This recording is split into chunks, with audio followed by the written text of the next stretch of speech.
I believe there's three main challenges. The first of all is there's too many user IDs and too many passwords for people to remember, and there's a number of issues that go along with that.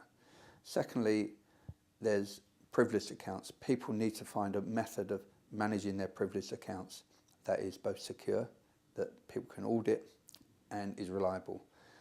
And thirdly, people are looking at strong authentication for their Windows network. Today, the only way they can do that is either by simple passwords or by certificates. Certificates generally tend to be quite expensive. The project is complicated. And I think people should be looking at a product that is simple, inexpensive, and reliable with no changes to the infrastructure. Vigo UAM actually does all that today.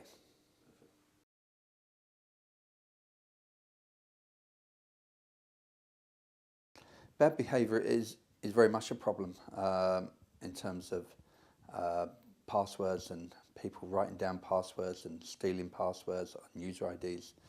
For example, at Societe Generale a year or so ago, one of the traders took over certain user IDs, certain passwords, and caused millions and millions of pounds worth of damage to the bank, which could have brought the bank down at some time.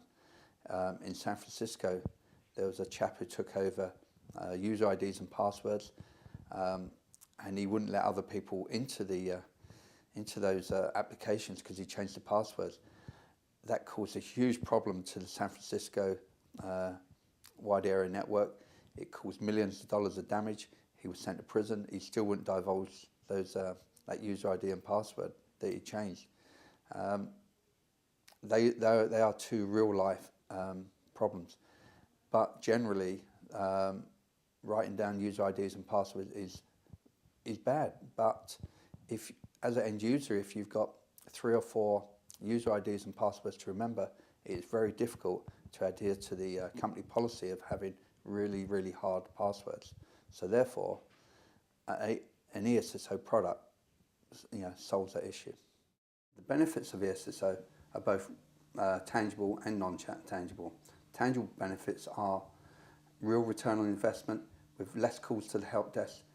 It means that the businesses save money.